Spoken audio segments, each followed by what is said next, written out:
AWS Data Exchange, AWS Availability Zones, Edge Locations, AWS S3, EC2, Shared Responsibility Model, so on and so forth. So many concepts to be learned in such a little time to pass the AWS exam. Is that the pressure also building on you? Hello and welcome back to the Tech Blackboard. Friends, I really understand this pressure where you have to learn so many concepts, understand a lot of services in order to pass one single certificate. So that's why in order to give you more practice, really interesting questions are coming up in this video, and you will also get a free PDF file if you watch the video till the very end. So let's get started and take one step further to be AWS certified. First question for today, question number 106, part 11. The question says a media company wants to find and subscribe to third-party data sources to enrich their existing datasets with new insights. Which AWS service would be the best fit for this requirement? Your options are AWS Glue, option B, AWS Data Pipeline, option C, AWS Data Exchange, and lastly, option D, AWS Redshift.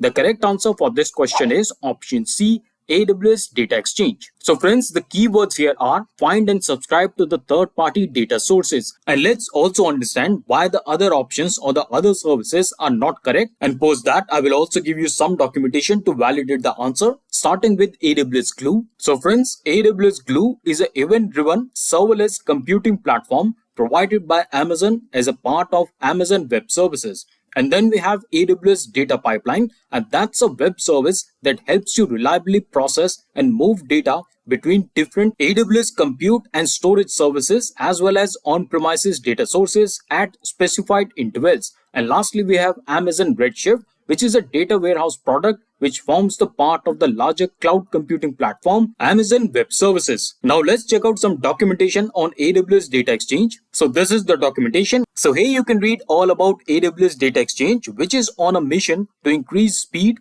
to value the third-party data sets in the cloud. And that very line from the documentation validates our answer. Next question, question number 107 says, a company needs significant cost saving for their non-interruptible workloads on AWS. Which EC2 instance pricing model should the company select? Your options are option A, dedicated host, option B, reserved instances, option C, spot instances, and option D, on-demand instances. And the correct answer for this question is option B, reserved instances. Okay, so tell me gentlemen, do you have any idea how much can you save from AWS reserved instances? Well, here is a quick sneak peek.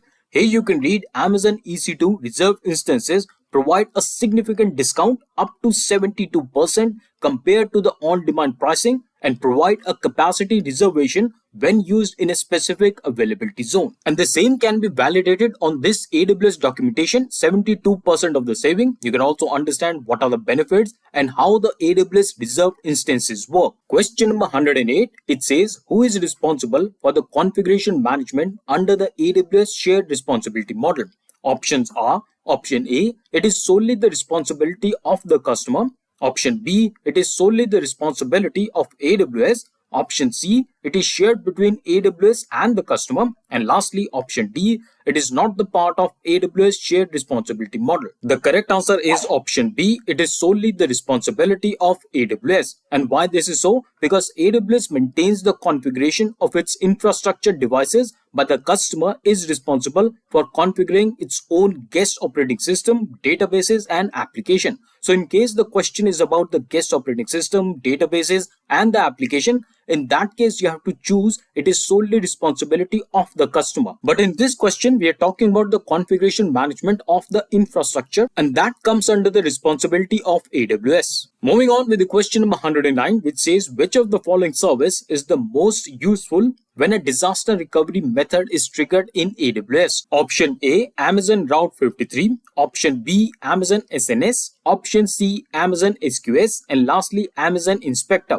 The correct answer for this question is option A, Amazon Route 53. And what exactly is Amazon Route 53? Well, it's a reliable and cost-effective way to route end users to internet applications. So in case you want to further understand what is Amazon Route 53, this is the documentation. Here you can read all about Amazon Route 53 and how it works. Here you can read that Amazon Route 53 is a highly available and scalable domain name system web service, and Amazon Route 53 connects user requests to internet application running on AWS or on premises. A very nice pictorial depiction is also given. Links are right there in the description box. Let's move on to the question number 110, which says which component of AWS global infrastructure is made up of one or more discrete data centers that are redundant power, networking and connectivity. And your options are AWS region, option B, edge location, option C, availability zone, and option D, AWS outpost. And the correct answer is option C, availability zone.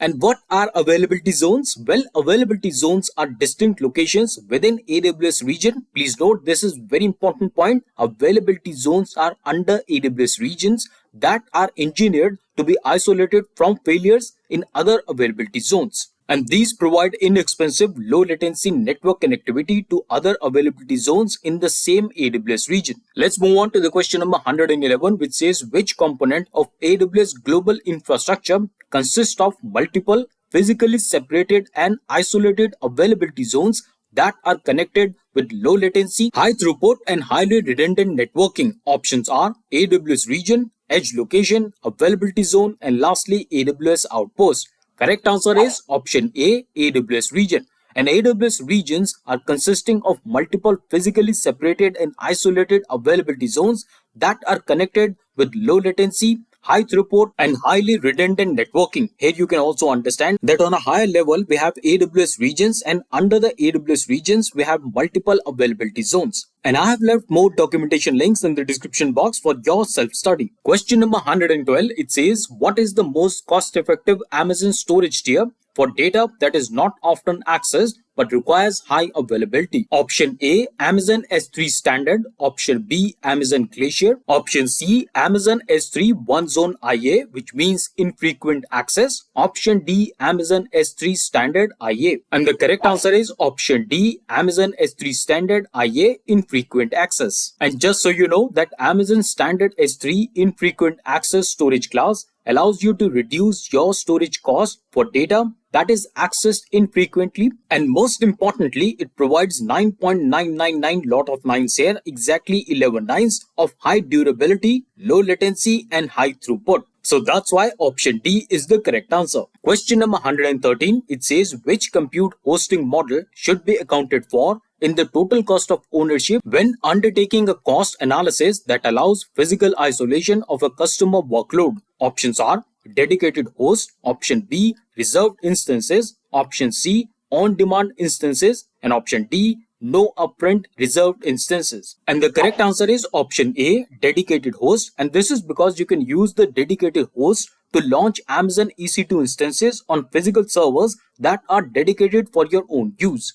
Dedicated hosts give you additional visibility and control over how instances are placed on a physical server, and you can rely to use the same physical server over the time. And as a result, dedicated hosts enable you to use your existing server-bound software licenses such as Windows Server and address corporate compliance and regulatory requirements. And with that, let's jump on to the question number 114. It says a startup is developing a web application where users can find articles based on various criteria such as keywords, authors, and topics. And they're looking forward for an AWS service that can handle this function efficiently. Which service should they use? Options are Amazon OpenSearch Service, option B, Amazon SQS, option C, Amazon AWS Lambda, and lastly, Amazon EC2. And the correct answer is option A, Amazon OpenSearch Service. So friends, Amazon OpenSearch Service is used to securely unlock real-time search, monitoring, and analysis of business and operational data. You can also understand how it works on this very documentation. So now let's move ahead to the question number 115, which says a company is planning to replace its physical on-premises compute servers with AWS serverless compute services. Now the company also wants to be able to take the advantage of advanced technologies quickly after the migration.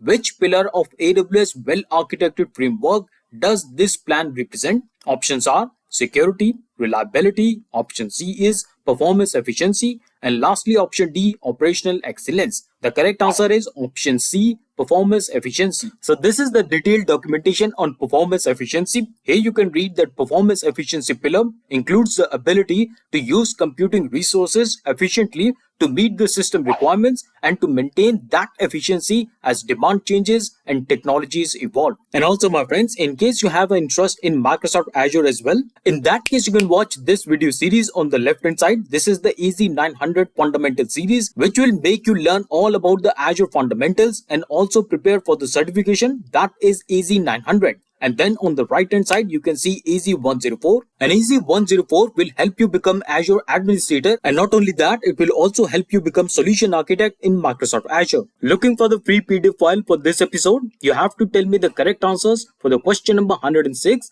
110 and 115. And 3 important points. First, you must be subscribed to the channel. Please do not worry. Subscribing to the channel is absolutely free, no cost for you. It's just a way for us to expand and keep the content free. Secondly, the free PDF file is only available for the first 3 days of this video launch. And finally, send me your answers on our email ID, connectus@thetechblackboard.com. And do check out the community membership for exclusive content and the ways to directly connect with us. And of course, you can read all our latest blogs for free on thetechblackboard.com. So those were the 10 latest and important questions on Amazon AWS Cloud Practitioner exam. And friends, if you like the questions, you gain some knowledge, please give this video a thumbs up, subscribe to the channel, press that bell icon to receive timely notifications, and share our videos with all your loved ones who are learning Microsoft Azure and Amazon AWS. And that's all for today. I will see you in the next video. Till then, stay fit, keep learning, and thanks for watching.